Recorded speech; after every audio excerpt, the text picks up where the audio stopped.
This is going to be a nighttime read, so I don't know what the camera's going to show up, probably nothing, but if you listen, you might hear the crickets. Now what I'm going to do with this is chapter 3, of course, the Eagle's Gift, and it's, I think it's part 14, called Florinda.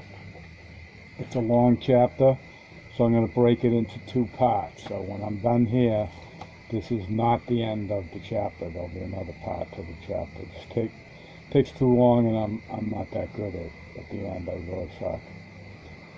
All right, so chapter 14, Florinda.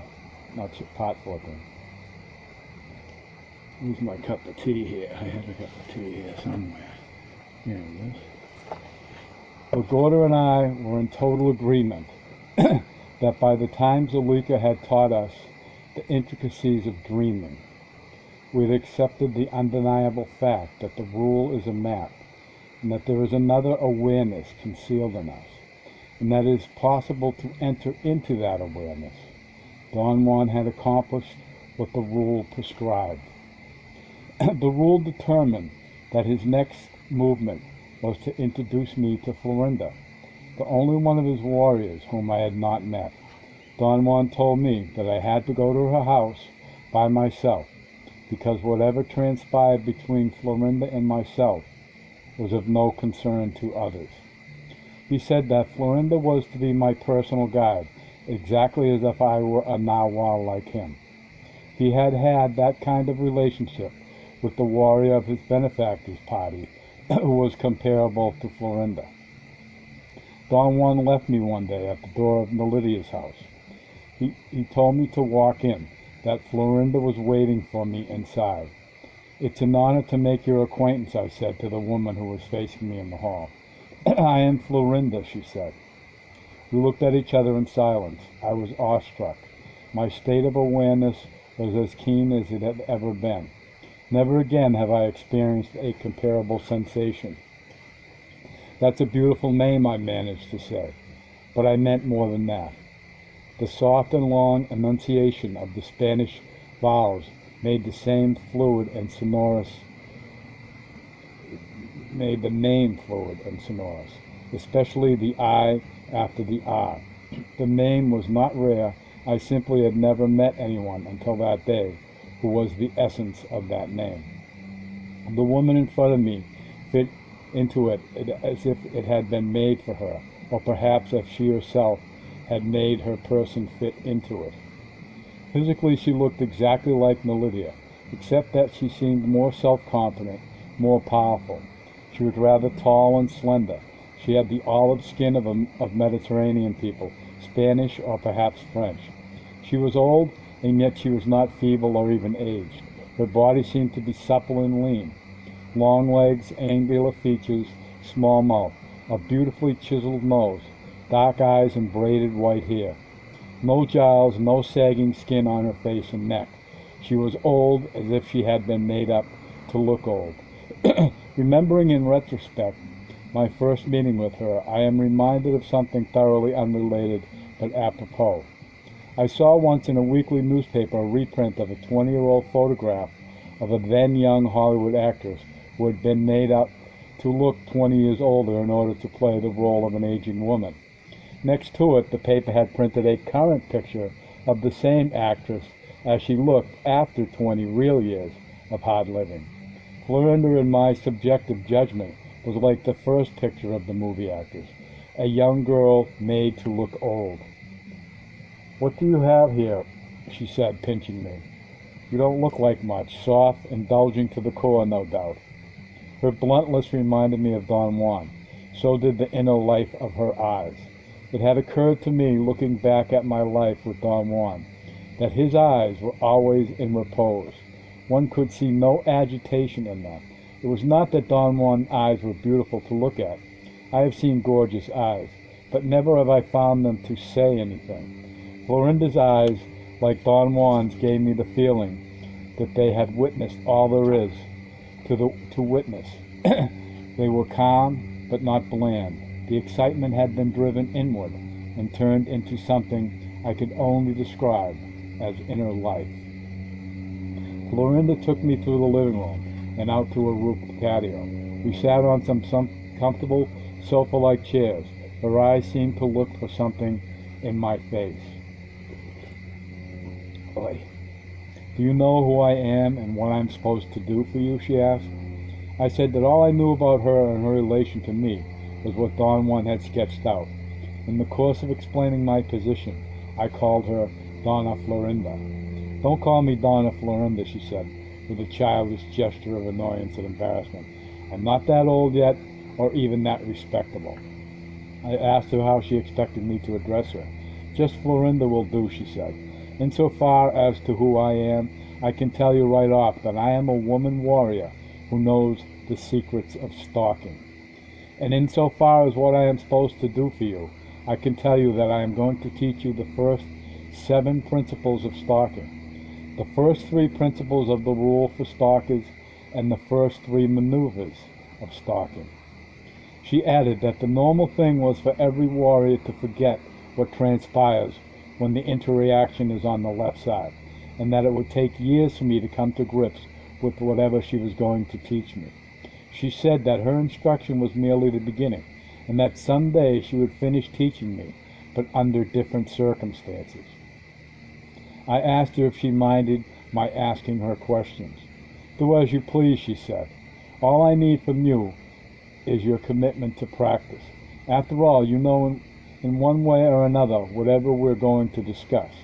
Your shortcomings are that you have no self-confidence and are unwilling to claim your knowledge as power. The narwhal, being a man, mesmerize you. You cannot act on your own. Only a woman can liberate you from that. I will begin by telling you the story of my life. And in doing so, things will become clear to you. I will tell it to you in bits, so you will have to come here quite often. Her apparent willingness to tell me about her life struck me as at being at odds with the reticence of everyone else to reveal anything personal about themselves. After years with them, I had accepted their ways so unquestioningly that her voluntary intent to reveal her personal life was freakish to me. Her statement put me immediately on guard. I beg your pardon, I said. Do you say that you are going to reveal your personal life to me? Why not? She asked.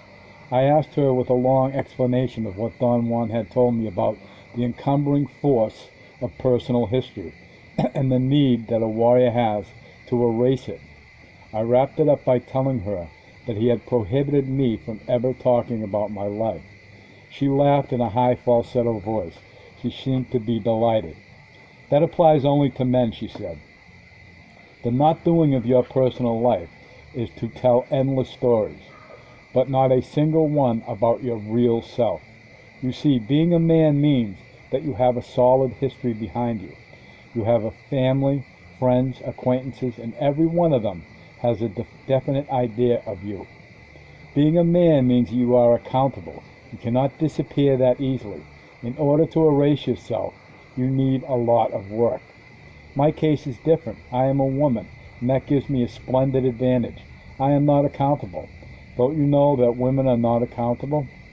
I don't know what you mean by accountable, I said. I mean that a woman can easily disappear, she replied. A woman can, if nothing else, get married. A woman belongs to a husband.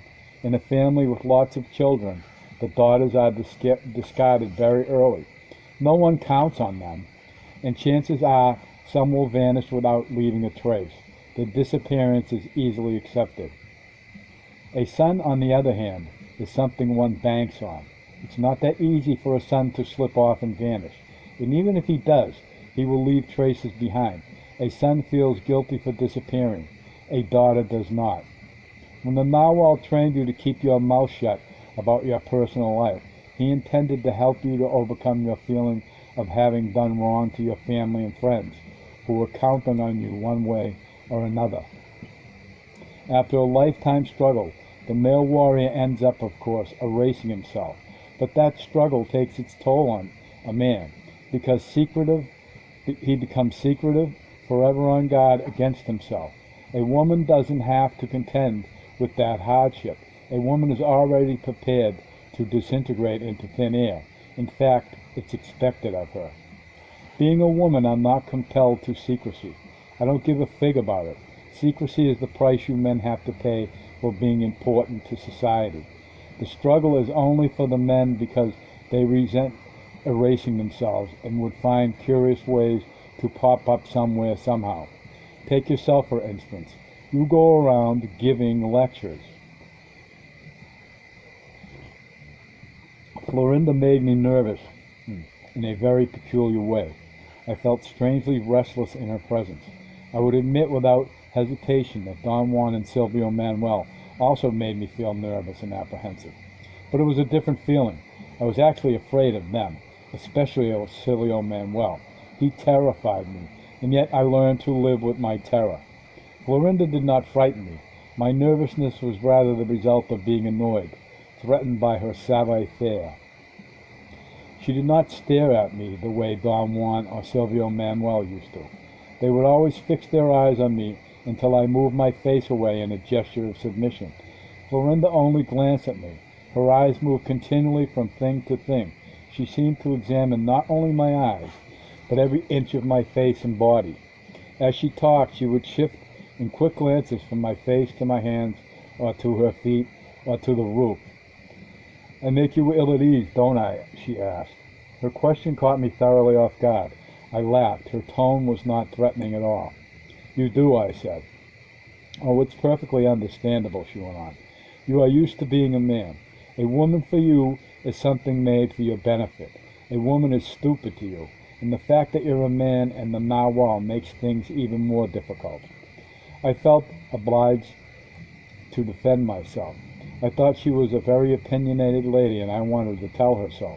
I started off in great form, but petered out almost immediately upon hearing her laughter.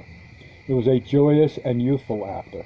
Don Juan and Don Gennaro used to laugh at me all the time, and their laughter was also youthful. But Florinda's had a different vibration. There was no hurry in her laughter, no pressure. "I think we'd better go inside," she said. "There shouldn't be any distraction. The narwhal Juan Mateus has already taken you around showing you the world. That was important for what he had to tell you. I have other things to talk about, which require another setting." We sat on a leather couch in a den off the patio. I felt more at ease indoors. We went straight into the story of her life. She said she had been born in a fairly large Mexican city to a well-to-do family. As she was an only child, her parents spoiled her from the moment she was born. Without a trace of false modesty, Florinda admitted that she had always been aware of being beautiful. She said that beauty is a demon that breeds and proliferates when admired. She assured me that she could say without the shadow of a doubt that that demon is the hardest one to overcome, and that if I would look around to find those who are beautiful, I would find the most wretched beings imaginable. I did not want to argue with her, yet I had the most intense desire to tell her that she was somehow dogmatic. She must have caught my feelings. She winked at me. "They are wretched. You better believe it," she continued. Try them. Be unwilling to go along with the idea that they are beautiful, and because of it, important. You will see what I mean." Go to Hollywood. She said that she could hardly give her parents or herself full blame for her conceit. Everyone around her had conspired from her infancy on to make her feel important and unique. "When I was 15, she went on, "I thought I was about the greatest thing that ever came to earth. Everybody said so, especially men." She confessed that throughout her adolescent years, she indulged in the attention and adulation of scores of admirers. At 18, she judiciously chose the best possible husband from the ranks of no less than 11 serious suitors. She married Celestino, a man of means, 15 years her senior. Florinda described her marriage as heaven on earth. To the enormous circle of friends she had already had, she added Celestino's friends. The total effect was that of a perennial holiday. Her bliss, however, lasted only 6 months, which went by almost unnoticed. It all came to a most abrupt and brutal end when she contracted a mysterious and crippling disease. Her left foot, ankle, and calf began to swell. The line of her beautiful leg was ruined. The swelling became so intense that the cutaneous, whatever that is, tissues started to blister and burst. The whole lower leg from the knee down became the site of scabs and pestilent secretions. The skin became hard. The disease was diagnosed as elephantitis. The doctor's attempts to cure her condition were clumsy and painful. The final conclusion was that only in Europe were the medical centers advanced enough to possibly undertake a cure. In a matter of 3 months, Florinda's paradise had turned into hell on earth. Desperate and in true agony, she wanted to die rather than go on. Her suffering was so pathetic that one day a servant girl, not being able to bear it any longer, confessed to her that she had been bribed by Celestino's former mistress to slip a certain concoction into her food, a poison manufactured by sorcerers. The servant girl, as an act of contrition, promised to take her to a cure, a woman reported to be the only person who could counteract such a poison. Florinda chuckled, remembering her dilemma. She had been raised a devout Catholic. She did not believe in witchcraft or in Indian cures, but her pain was so intense and her condition was so serious that she was willing to try anything. Celestino was deadly opposed. He wanted to turn the servant girl over to the authorities. Florinda interceded, not so much out of compassion, but out of fear that she might not find the cure on her own.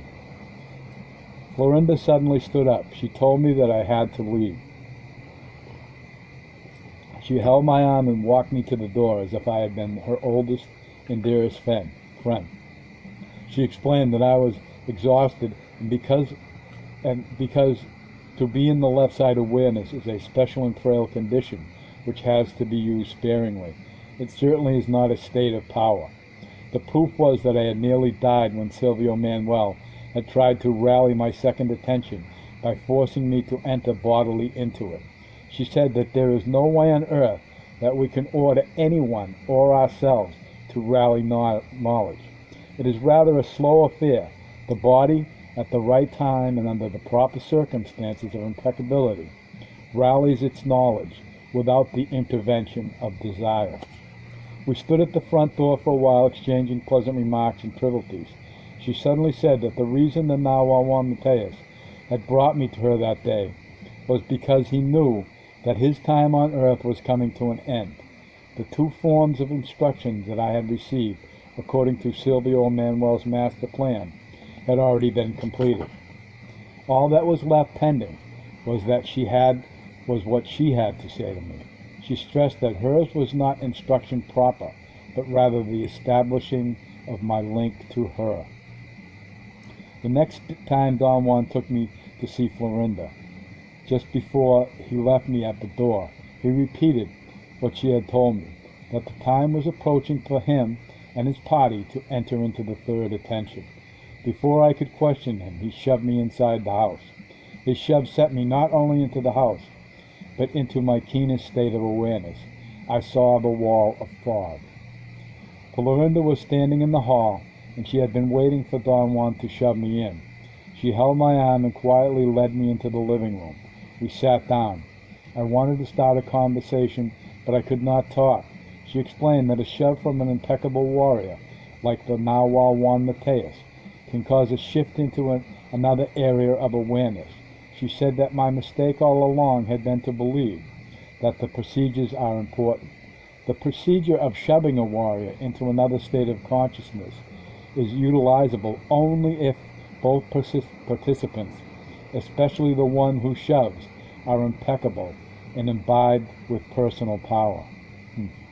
The fact that I was seeing the wall of fog made me feel utterly nervous. on a physical level. My body was shaking. Oh, I got a giant spider on me here. My body was shaking. Big Daddy Longlegs. Don't go in the tea. What are you doing in there? That's, going there. There you go. The fact that I was seeing the wall of fog made me feel utterly nervous on a physical level. My body was shaking uncontrollably. Florinda said that my body was shaking because I had learned to crave from activities while I remained in the state of awareness, that my body could also learn to focus its keenest attention on whatever was being said, rather than whatever was being done. She told me that to be placed on the left side consciousness was an expediency. I must be under attack by these spiders. There's another one. This must be the family. She told me that to be placed on the left side consciousness was an expediency. By forcing me into a state of heightened awareness and allowing me to interact with his warriors only when I was in that state, the Nawal Pt.A. was making sure that I would have a ledge to stand on. Florinda said that his strategy was to cultivate a small part of the other self by deliberately filling it with memories of interaction. The memories are forgotten, only to resurface someday, in order to serve as a rational outpost from where to depart into the immeasurable vastness of the other self. Because I was so nervous, she proposed to calm me down by proceeding with the story of her life, which she clarified was not really the story of her life as a woman in the world, but the story of how a crummy woman was helped to become a warrior. She said that once she made up her mind to see the cure, there was no way to stop her. She started off, carried on a stretcher by the servant girl and 4 men, on the 2-day trip that changed the course of her life. There were no roads. It was mountainous, and sometimes the men had to carry her on their backs. They arrived at the cura's house at dusk. The place was well lit, and there were lots of people in the house. Florinda said that a polite old man told her that the cura was away for the day treating a patient. The man seemed to be very well informed about the cura's activities, and Florinda found it easy to talk to him. He was solicitous, and he confided that he was a patient himself. He described his disease as an incurable condition that made him oblivious to the world. I gotta read that one again. He described his disease as an incurable condition that made him oblivious to the world. They chatted amicably until late. The old man was so helpful that he even gave Florinda his bed so she could rest and wait until the next day when the cure would return. In the morning, Florinda said that she was suddenly awakened by a sharp pain in her leg. A woman was moving her leg, pressing it with a piece of shiny wood. The cure was a very pretty woman, Florinda went on. She took a look at my leg and shook her head. I know who has done this to you, she said. He must have been handsomely paid, or he must have surmised that you were a useless human being. Which do you think it was? Florinda laughed. She said that she thought the cure was either crazy or was being rude. She had no conception that anyone in the world could possibly believe that she was a useless human being. Even though she was in excruciating pain, she let the woman know in so many words that she was a rich and worthy person and nobody's fool. Florinda recalled that the cure changed her attitude on the spot. She seemed to have gotten scared. She respectfully addressed her as Missy and got up from her chair and ordered everyone out of the room. When they were alone, the cure sat on Florinda's chest and pushed her head back over the edge of the bed. Florinda said that she fought her. She thought that she was going to be killed. She tried to scream to alert her servants, but the cure quickly covered her head with a blanket and plugged her nose. Florinda gasped for air, and had to breathe through her open mouth. The more the cure pressed on Florinda's chest and the tighter she plugged her nose, the wider Florinda opened her mouth. When she realized what the cure was really doing, she had already drunk the foul liquid contents of a large bottle which the cure had put in her open mouth. Florinda commented that the cure had maneuvered her so well that she did not even choke, in spite of the fact that her head was dangling over the side of the bed. I drank so much liquid that I was about to get sick, Florinda continued. She made me sit up and looked right into my eyes without blinking. I wanted to put my finger down my throat and vomit. She slapped me until my lips bled. An Indian slapping me, drawing blood from my lips. Neither my father nor my mother had ever laid a hand on me. My surprise was so great that I forgot the discomfort in my stomach. She called my men and told them to take me home. Then she leaned over and put her mouth to my ear so no one would hear. "If you don't come back in 9 days, you asshole.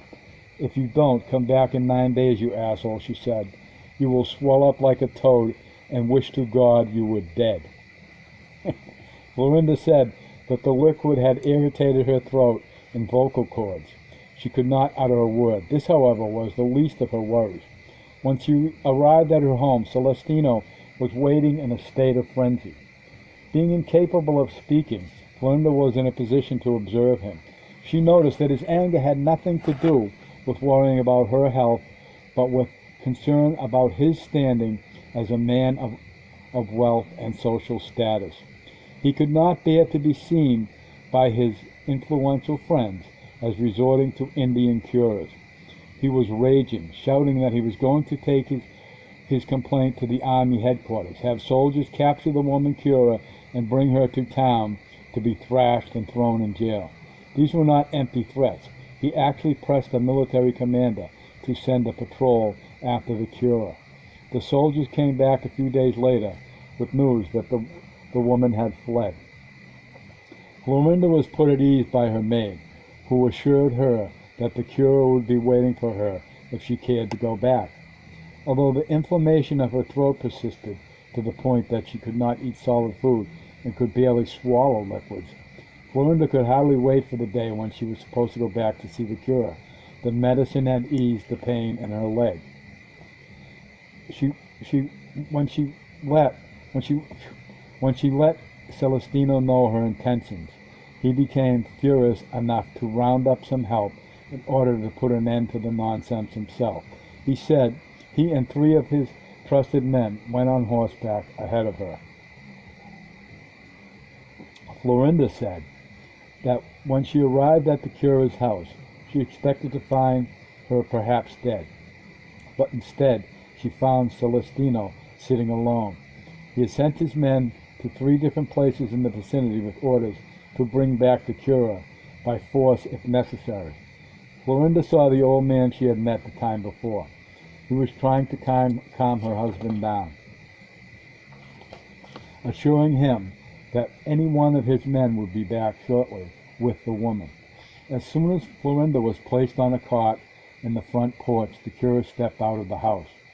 She began to insult Celestino, calling him names, yelling obscenities at him, until she got him so angry that he rushed to strike her. The old man held him back and begged him not to hit her. He implored on his knees, pointing out that she was an old woman. Celestino was unmoved. He said that he was going to horsewhip her regardless of her age. He advanced to grab her, but was stopped cold. 6 awesome-looking men came out from behind the bushes wielding their machetes.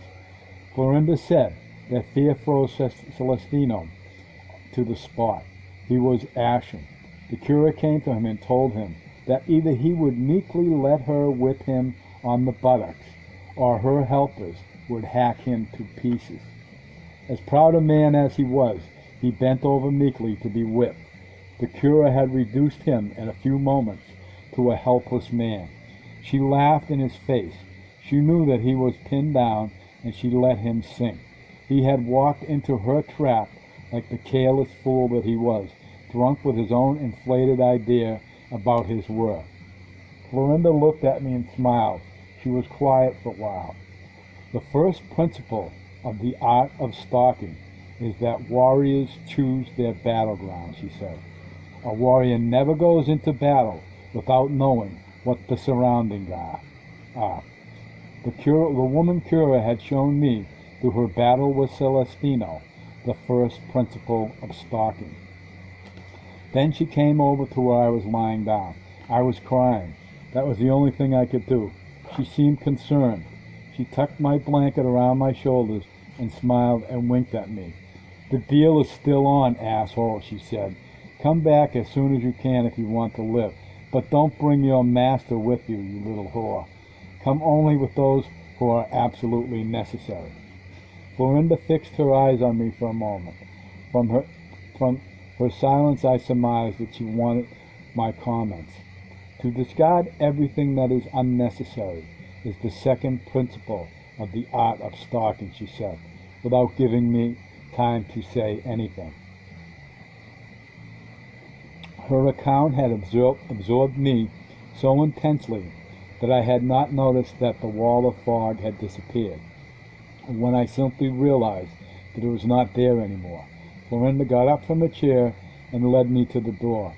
We stood there for a while, as we had done at the end of our first meeting. Florinda said that Celestino's anger had also permitted the curate to point out, not to her reason but to her body, the first 3 precepts of the rule for stalkers. Although her mind was focused entirely on herself, since nothing else existed for her outside her physical pain and the anguish of losing her beauty, still her body had acknowledged what had happened and needed later on only a reminder in order to put everything in place. Warriors don't have the world to cushion them, so they must have the rule, she went on. Yet the rule of stalkers applies to everyone. Celestino's arrogance was his undoing, and the beginning of my instruction and liberation. His self-importance, which was also mine, forced us both to believe that we were above practically everybody. The cure brought us down to what we really are, nothing.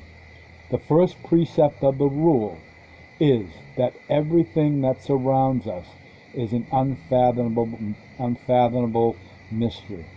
The second precept of the rule is that we must try to unravel these mysteries, but without ever hoping to accomplish this.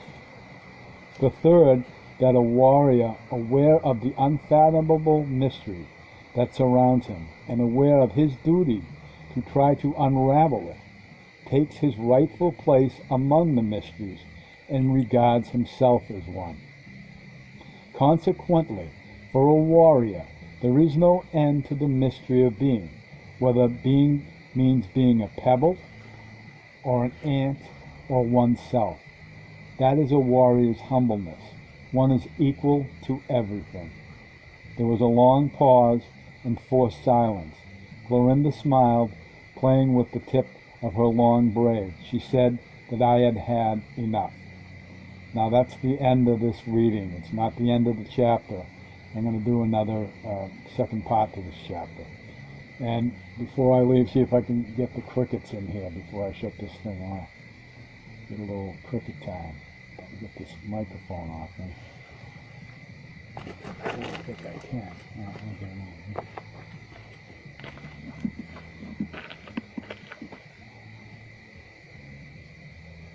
Chorus of cricket.